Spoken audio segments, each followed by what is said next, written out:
उस गाथा में जो जीव वो जीव उपयोगमय है, अमूर्तिक है, कर्ता के रूप में चर्चा चल रही थी कि यह जीव कर्ता कैसे है। तो दो निश्चय नहीं, शुद्ध निश्चय नहीं और व्यवहार नहीं से इसको समझने का अपन पुरुषार्थ कर रहे थे कि जब हम इसको देखते हैं कि जब निश्चय नहीं से यह जीव किसी भी चीज़ का कर्ता भोक्ता नहीं है, शुद्ध निश्चय नहीं, कर्म से रहित जो शुद्ध जीव है और अभेद कथन करता है उसका नाम शुद्ध निश्चय नहीं है। अशुद्ध निश्चय नहीं, कर्म जनित सही जो गुण गुणी में अभेद रूप से करता है उसको हम शुद्ध अशुद्ध निश्चय नहीं का विषय बनाते हैं। जैसे आत्मा का राग द्वेष और मोह, आत्मा के तीन परिणाम है। रुको राग द्वेष और मोह परिणाम। तो जब आत्मा में तीन परिणाम है, राग द्वेष मोह, ये अभेद से जब हम देखते हैं तो अशुद्ध निश्चय नहीं का कथन है। अब व्यवहार नहीं किसे कहते हैं? तो व्यवहार नहीं को अपन ने देखा था, जो भेद का कथन करके हमें दिखा था उसका नाम व्यवहार है। उसके दो भेद हैं, सद्भुत व्यवहार नहीं, असद्भुत व्यवहार नहीं। सद्भुत व्यवहार नहीं को अपन ने देखा था, सत यानी जो है, जो स्वयं जीव का है, जो जीव रूप है उसको हम सत कहते हैं। अब व्यवहार है तो भेद कथन करेगा, इसका नाम व्यवहार है। उपचरित सद्भुत व्यवहार नहीं, अनुपचरित सद्भुत व्यवहार नहीं। उपचरित मतलब जो जीव का होते हुए भी जो क्षयोपशमिक भाव को लेके चलता है, मतलब वो कर्म जनित विकार होने से, कर्म के कारण होने से वो गुण गुणी में जो भेद करने वाला होता है, इसका नाम है उपचरित सद्भुत व्यवहार नहीं। जैसे जीव के मति ज्ञान आदि, तो मति है, ज्ञान है, शुद्ध ज्ञान है, सब कर्म से है, क्योंकि कर्म के क्षयोपशम से प्राप्त होता है, इसलिए कर्म है। अनुपचरित सद्भुत व्यवहार नहीं में कर्म से रहित जो गुण गुणी का भेद कथन करके दिखा रहा है, उसका नाम अनुपचरित है।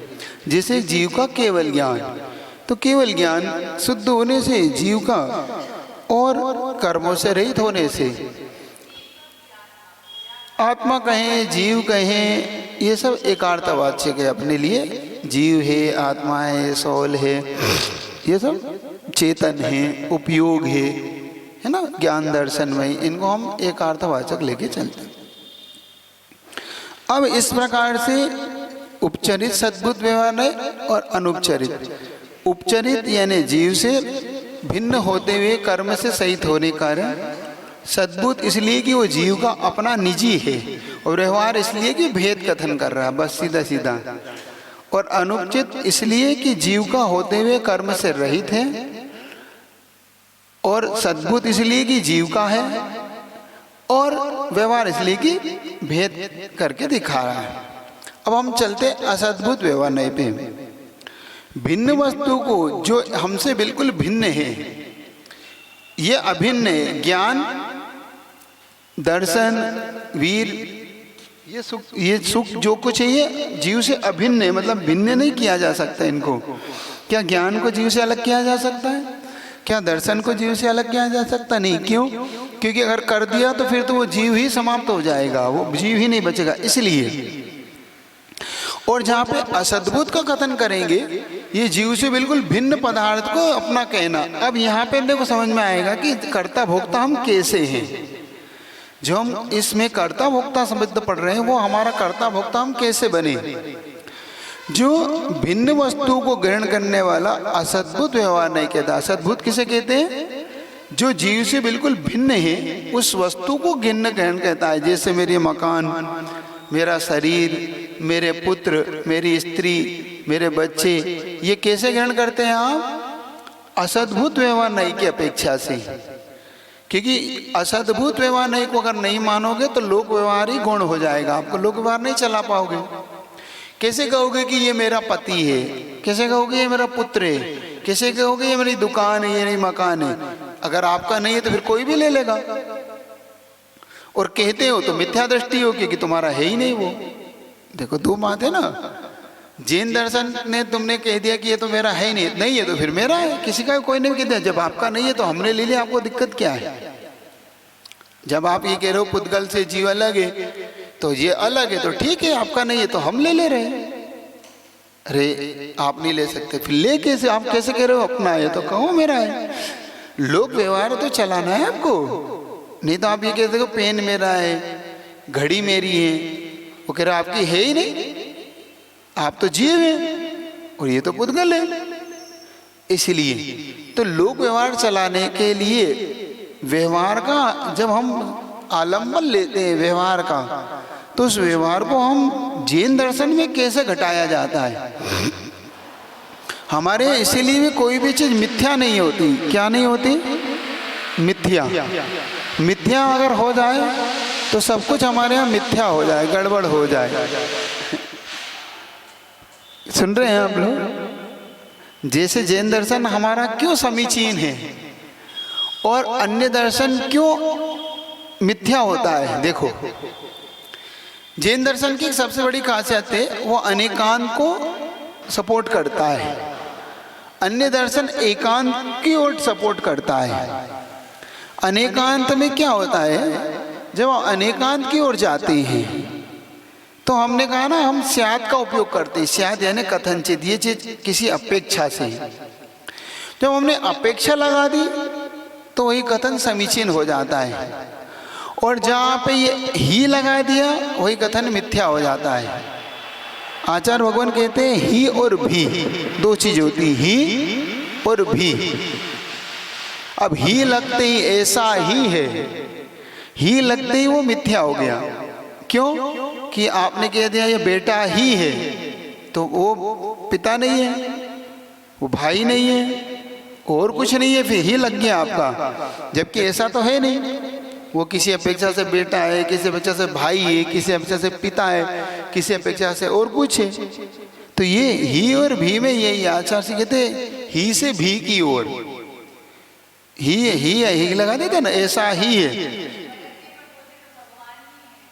नहीं, तो ये भगवान ही है, आपके लिए भगवान है, वो भगवान ही है, तो ये समीचीन ही है। देखो, एक सम्यक एकांत होता है, एक मिथ्या एकांत होता है। तो जब हम मिथ्या एकांत की ओर चले जाते हैं, ये भगवान ही है कि भगवान भी है, क्योंकि ये भगवान भी है, उनकी पूर्व पर्याय को देखेंगे तो ये मनुष्य थे, और पूर्व चले जाओगे तो तिरंच थे, और पूर्व चले तो नारकी थे, तो और भी पर्याय थे ना इनकी, तो उन पर्यायों की अपेक्षा ये अलग अलग हो जाएंगे।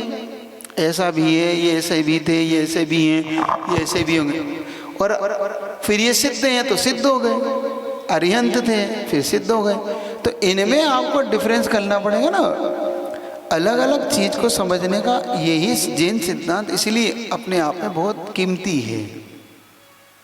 निगोदीय जीव जो होते हैं वो उनकी आयु कितनी रहती है? अभी निगोदीय जीव की चर्चा नहीं करके पहले इसको समझो, तो फिर आपको समझ में आएगा, नहीं तो विषय बदल जाएगा। तो सबसे महत्वपूर्ण चीज हमारे लिए यहाँ पर यह समझने वाला विषय है। अब असद्भुत व्यवहार नहीं को आप पकड़ना, ठीक है। तो असद्भुत व्यवहार दो प्रकार का, उपचरित असद्भुत व्यवहार नहीं और अनौपचारिक असद्भुत व्यवहार नहीं। उपचरित पहले ही कह दिया अपन ने, जो हमसे भिन्न वस्तु हैं इसलिए वो असद्भुत है। उपचरित इसलिए कि वो आत्मा का नहीं है, मतलब हमसे बिल्कुल ही पृथक है। एक होता है मिला जुला, एक होता है बिल्कुल आपसे पृथक। तो उपचरित जो एक सम आपसे बिल्कुल पृथक है, जैसे मकान, धन, गाड़ी, घोड़ा, ये सब आपसे बिल्कुल पृथक है, ये आपके नहीं है। लेकिन शरीर ये आत्मा से मिला हुआ है, कर्म आत्मा से मिले हुए, ये शरीर है, कर्म है, इनको कहेंगे तो अनुपचरित लगेगा। और आप जब ये कहेंगे कि ये मेरा पुत्र है, ये मेरा मकान है, ये मेरी दुकान है, ये मेरे पिता हैं, तो इनको कहेंगे उपचरित। तो उपचरित का मतलब संयोग संबंध। यहाँ पे अब आपको काम आएगा संयोग संबंध। जो अपन ने 3 संबंध पढ़े थे, संयोग संबंध, संश्लेष संबंध और तादात्म्य संबंध। सद्भूत में तादात्म्य संबंध लगेगा, जो अपन आत्मा का ज्ञान, आत्मा का मति ज्ञान, आत्मा का श्रुत ज्ञान, आत्मा का केवल ज्ञान। तो मति श्रुत ज्ञान ये सब और केवल ज्ञान ये क्या है? आत्मा के तादात्म्य संबंध लिए हुए हैं। और जब हम संयोग संबंध का मतलब सीधा सीधा संयोग संबंध का मतलब हो गया जो हमसे बिल्कुल पृथक है। जैसे ये मेरा कपड़ा है, ये मेरा कुर्ता है, ये मेरा पेन, ये मेरा चश्मा, ये मेरी गाड़ी, ये हमारे लिए क्या हो गया? संयोग संबंध। तो इसलिए उपचरित, उपचरित असद्भुत व्यवहार नहीं में सीधा सीधा ये लगा लेना है ना। उपचरित सद्भुत में, असद्भुत में, उपचरित असद्भुत व्यवहार में क्या लगाओगे? संयोग संबंध। मेरा मकान, मेरी दुकान, मेरे पुत्र, ये हो गया उपचरित असद्भुत व्यवहार नहीं। अब अनुपचरित असद्भुत व्यवहार में ये मेरा शरीर, ये मेरे कर्म, ये हो गया आपका अनुपचरित। तो अनुपचरित में जो मिला घुला मिला है ये हो गया संश्लेष संबंध। क्या हो गया ये संश्लेष संबंध को लेके। तो जहाँ वस्तु के विषयभूत जैसे जीव का शरीर, हम किसी अपेक्षा से अब हम ये नहीं कह सकते ना कि ये मेरा शरीर है, इसलिए हम मिथ्या नहीं होंगे। क्यों? क्योंकि हमारे यहाँ जब अपन अग्रहित मिथ्यात्व को पढ़ते हैं ना, जब अग्रहित मिथ्यात्व के बारे में पढ़ते हैं ना 6 डाला के अंदर, तब आप क्या कहते हैं? मैं सुखी दुखी में रंग कराओ, मेरे धन गोधन प्रभाव। अब अगर आप इस नए का सपोर्ट नहीं लेंगे, इस नए की ओर नहीं जाएंगे, तो आप अग्रहित मिथ्यात्व से ग्रसित हो जाएंगे। जो पुद्गल और जीव को एक मानता है वो अग्रहित मिथ्या दृष्टि होते हैं, है ना। पुद्गल नव धर्म अधर्म काल, इनते न्यारी है जीव चाल। पुद्गल नव धर्म और काल, इनसे बिल्कुल भिन्न है जीव का स्वभाव। न्यारी चाल, चाल मतलब भिन्न स्वभाव वाला है जीव। तो भिन्न स्वभाव वाला होते हुए भी आप इसको कैसे कह रहे हो अपना? तो जब हम नए का आश्रय ले लेते हैं, इन 2 नयों का आश्रय ले लेंगे, तो हमें अपने आप समझ में आ जाएगा कि हम समीचीन हैं। लेकिन अगर नए का आश्रय नहीं लिया और एकांत से हमने कह दिया नहीं मेरा शरीर है, देखो शरीर मर गया तो जीव मर गया, और शरीर उत्पन्न होने पर जीव की उत्पत्ति हो गई, तो ये मिथ्या नहीं हो जाएगा, ये कहलाएगा आपका मिथ्या नहीं, ये अग्रहित मिथ्यात्व में चला जाएगा। और तुमने कह दिया नहीं मैं तो असद्भुत व्यवहार नहीं से कह रहा हूँ। असद्भुत व्यवहार का आश्रय लेते ही आप सम्यक दृष्टि हो जाओगे कि ये दोनों एक ही बात रहे हो। मिथ्या दृष्टि भी कह रहा है मेरा शरीर, मेरा पिता, मेरा पुत्र, और सम्यक दृष्टि भी कह रहा है मेरा पति, मेरा पुत्र, मेरा मकान, मेरी दुकान। महाराज दोनों एक ही बात कह रहे हैं, फिर भी एक को आप सम्यक दृष्टि कह रहे हो, एक को आप अग्रहित मिथ्या दृष्टि कह रहे हो। ये तो बात ही समझ में नहीं आ रही जैनियों की। देखो जैनियों की बात क्यों समझ में नहीं आती उन्हें? जैनी लोग घुमाते हैं, इस बेचारे ने कहा तो मिथ्या दृष्टि कह दिया, तू अग्रहित मिथ्या दृष्टि है, और इनने कहा जैनी ने कह दिया तो तुम सम्यक दृष्टि, कोई बात नहीं। अपेक्षा, अपेक्षा जिस अपेक्षा से उसने कहा है बस उसी अपेक्षा को यहाँ पर लेके चलना है हमें, ये याद रखो। अपेक्षा नहीं लगाई, उसने एकांत से कह दिया कि देखो मेरे पिता मर गए। क्या कह दिया उसने? मेरे पिता मर गए। तो क्या जीव ही मर गया? उसके लिए तो जीव ही। लेकिन जैनी ने क्या क्या? किसी अपेक्षा से मेरे पिता मरे हैं, जीव नहीं मरता है। अपेक्षा से क्या? असद्भुत व्यवहार नहीं से, चूंकि ये मेरे पिता थे, इनको मैंने अपना माना था। कौन से? अब जल्दी बता दो। ये मेरे पिता है, ये कौन सा असद्भुत व्यवहार नहीं है? ये उपचर्य। बस जो अपने से बिल्कुल पृथक है, जो संयोग संबंध को लिए हुए हैं वो उपचरित है। जो संश्लेष संबंध को लिए हुए अनुपचरित है, बस सीधा सीधा। जो एक में एक होके घुल के रह रहा है, जैसे कर्म, शरीर, ये जीव से एक में एक होके रह रहा है, इसलिए अनुपचरित असद्भुत है। अनुपचरित क्यों है? क्योंकि एक में एक होके रह रहा है। असद्भुत क्यों है? क्योंकि जीव का नहीं है। व्यवहार क्यों है? क्योंकि भेद कथन करके कह रहा है। ठीक है ना? अनुपचरित क्यों है? क्योंकि एक में एक होके रह रहा है, जीव और पुद्गल एक में एक होके रह रहा है। असद्भुत क्यों है? क्योंकि जीव का नहीं है, जीव इसका स्वामी नहीं है। और व्यवहार क्यों है? क्योंकि भेद कथन करके कह रहा है। बस इतनी सी बात है इसमें। इसीलिए यहाँ पर जो आचार्यों ने द्रव्य संग्रह के अंदर कर्ता शब्द लगाया है, कर्ता, इसी अपेक्षा से हमने जीव को कर्म का कर्ता कहा है, क्योंकि जीव ही इन ज्ञानावरणी आदि कर्म का कर्ता है। अब कर्ता का अर्थ ये नब्त लगा लेना, कर्ता का अर्थ होता है इनको बांधने वाला। कर्ता का अर्थ उत्पन्न करने वाला नहीं, बांधने वाला। क्योंकि उत्पन्न ना हम कर सकते हैं ना हम इसके, क्योंकि पुद्गल का कर्ता पुद्गल है और जीव का है, तो हम जीव हैं, वो पुद्गल है, हम उसे ना बना सकते हैं ना मिटा सकते हैं।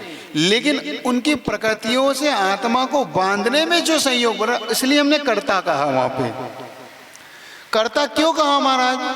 क्योंकि हमारे जो राग द्वेष मोह के परिणाम हैं, इन परिणामों से जीव आत्मा ने इन कर्मों को इस आत्मा से बांधा है। हमसे ये कर्म क्यों बंधे हैं? हमने क्या किया? राग और द्वेष मोह के कारण हमने इस कर्म को इस आत्मा से बांधा है। ये बंधता कब नहीं? अगर हम नहीं करते तो नहीं बंधता। राग द्वेष मोह मत करो, आपसे बंध ही नहीं सकता आपका कर्म, और आपने बांधा है तो भोगोगे। इसलिए तो यहाँ पर अब अपने पास उपचरित और अनुपचरित आ गया ना। इस प्रकार से ये व्यवहार नहीं का कथन यहाँ पे आपके लिए समझा के बताया।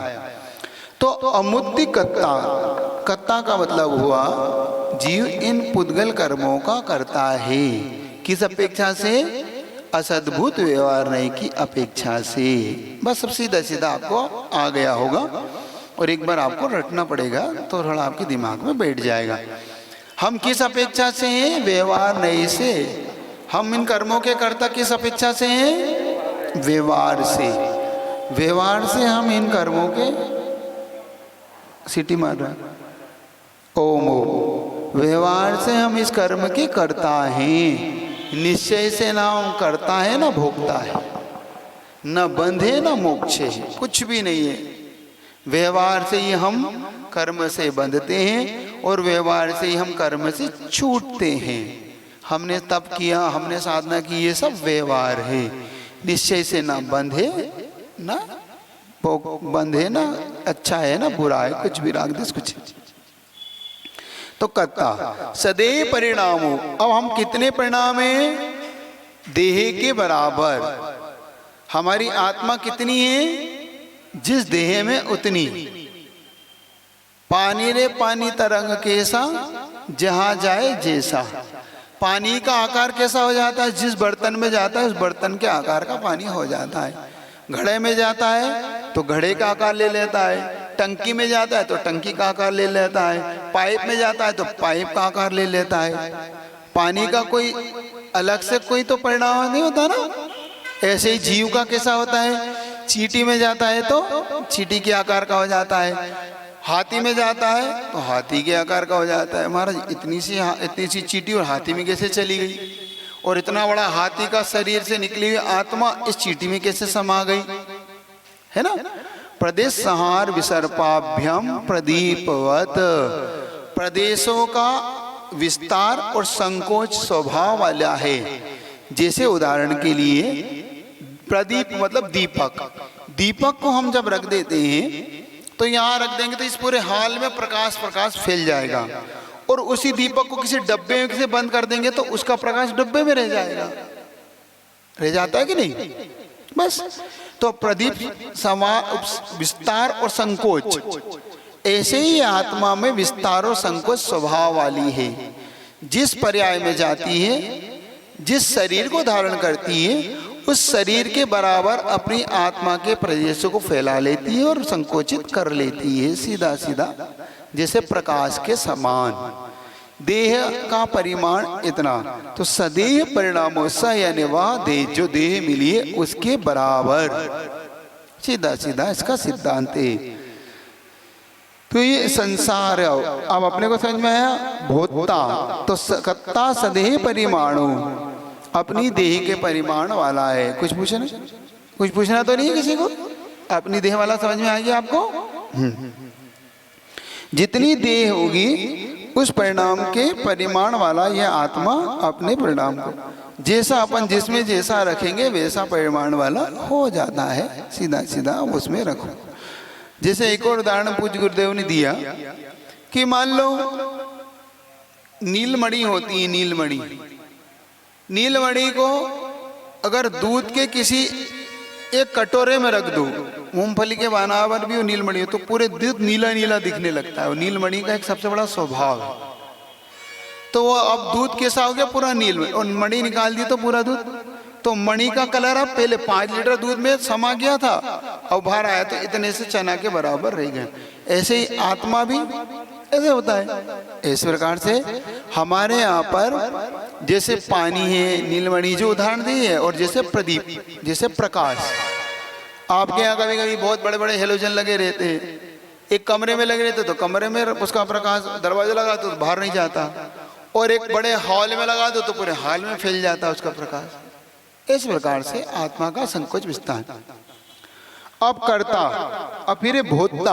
अब करता है तो भोक्ता है। किस चीज का भोक्ता है? अपने किए हुए कर्मों का। यह जीव किसका भोक्ता है? अपने कर्मों का भोक्ता है। हमने जैसे कर्म किए, ज्ञानावरणी, दर्शनावरणी, वेदनी, मोही, आयु, नाम और गोत्र, ये 8 प्रकार के जब हम कर्मों को करते हैं तो हमारे जीवन में उनके अच्छे बुरे परिणाम आते हैं, तो हम उसके भोक्ता भी होते हैं। क्योंकि जब हम करता है तो भोक्ता भी बनना पड़ेगा। तो जो हमें सुख दुख मिलता है वो अपन स्वयं उसके भोक्ता है। हमने किया है तो हमें भोगना भी हमें ही है। अपनी करनी आप करे और आप ही भोगे, सिर औरन के धरता, दूसरे के सिर पे रखता है। देखो तुम्हारा कारण ऐसा हुआ, तुम्हारा, आप किसी के कारण ऐसा नहीं हुआ है। अपने किए हुए कर्म का फल हम यहाँ भोगते, इसका नाम भोक्ता है। फिर संसारत्थो, ये सब क्या है? संसार में स्थित हैं। ये जीव करता है, भोगता है, संसार में स्थित है। ये हो गया आपका एक कथन। इसके अलावा क्या है तो बता रहे, सिद्धोसो विश्वसो डगई। और कैसा है जीव का? दूसरा नेचर है। एक नेचर तो हो गया कर्म का करता भोगता, इसलिए वो संसार स्थित है। फिर एक नेचर जब कर्म से रहित हो जाता है तो वो सिद्ध पर्याय को पा लेता है। कैसी पर्याय को पा लेता है? सिद्ध पर्याय। और ऊर्ध्व घमन स्वभाव वाला हो जाता है। जीव का स्वभाव कैसा है महाराज? फिर हम नीचे क्यों दिख रहे हैं? क्योंकि हम अभी कर्म से दबे हुए हैं। जब हम कर्म से दब जाते हैं तो हमें इस संसार में घूमना पड़ता है। बाकी तो ये वास्तविक स्वभाव कैसा है जीव का? ऊर्ध्व गमन स्वभाव वाला ये जीव आत्मा है। ये सिद्ध स्वभाव वाला है। कैसे स्वभाव वाले हैं हम? हाँ, सिद्ध से। तो हम सिद्ध हैं अभी नहीं। अभी कैसे हैं हम? अभी हम संसार में स्थित, संसार था। हाँ, एक बात याद रखना, अभी संसार में स्थित है, नहीं तो अभी तुम मान लो अपने आप को सिद्ध तो गड़बड़ हो जाएगी। आप अपने ऊपर सिद्धो, जब हम शुद्धो बनेंगे, जब हम शुद्ध उपयोग में जाएंगे तब हम कर्मों को काटेंगे। और जब तुम कर्मों को काटोगे तो अपने आप ही ऊपर लगने लग जाओगे। तो ये संसार में स्थित होने से हम लोग संसार में रहते हो। निश्चय में हम आत्मस्थ, व्यवहार में हम संसार में स्थित हैं, और निश्चय से हम हाँ आत्मा के परिमाण वाले हैं, आत्मा में स्थित हैं, आत्मा का ही करता और आत्मा का ही भोगता है। ये निश्चय का कथन। व्यवहार से कर्म के कर्ता है, कर्म के भोक्ता है, हम जिस शरीर के परिमाण वाले हैं और संसार में स्थित हैं, ये व्यवहार का कथन। ये याद रखना, निश्चय व्यवहार को बड़ा, बस यहीं पे ही आपको सबसे ज्यादा समझने का विषय है। इसके बाद ये द्रव्य संग्रह फिर आगे बहुत, अब आगे जाके आपका सरल हो रहा है। ये इतनी सी ये गाथा अगर आपके पकड़ में आ जाएगी तो फिर आगे सब सरल है, और आगे जाके आप बिल्कुल कहीं कंफ्यूज नहीं है। आप इतनी सी चीज आपको पकड़ में आए, निश्चय और व्यवहार, ये दो नए आप पकड़ के रखना हमेशा। ये दो नयों पे सारा खेल टिकेगा आपका। निश्चय व्यवहार, निश्चय को छोड़ दिया तो गड़बड़, व्यवहार को छोड़ दिया तो गड़बड़। दोनों में बनाए रखना आप, बस कहाँ निश्चय का कथन चल रहा है, कहाँ व्यवहार का कथन चल रहा है, ये पकड़ के रखना।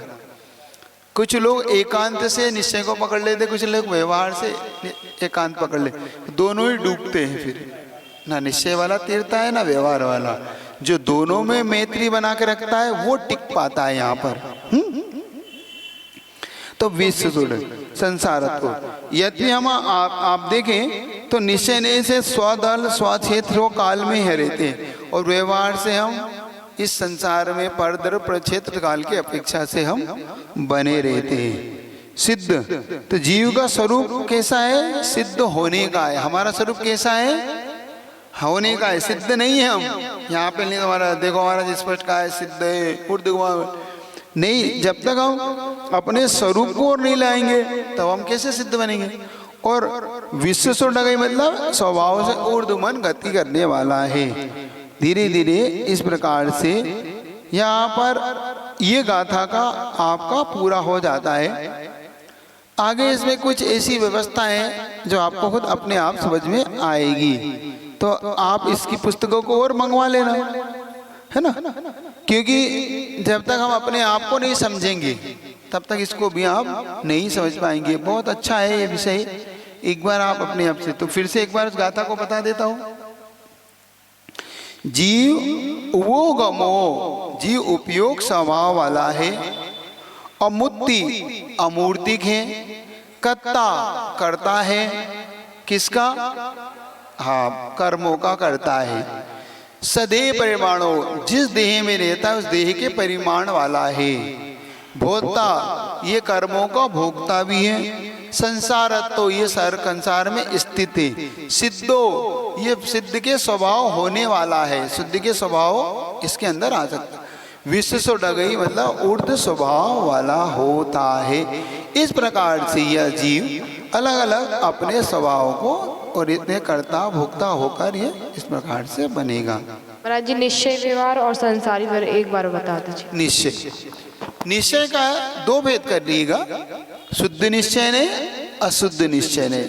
शुद्ध निश्चय ने अभेद का कथन करता हुआ कर्म से रहित पर्याय को जो अपना विषय बनाएगा, कर्म से रहित विकार जनित और गुण गुणी में जो अभेद कथन करेगा वो शुद्ध निश्चय का विषय बनेगा। जैसे शुद्ध निश्चय से आप हम सब सिद्ध समान ही हैं।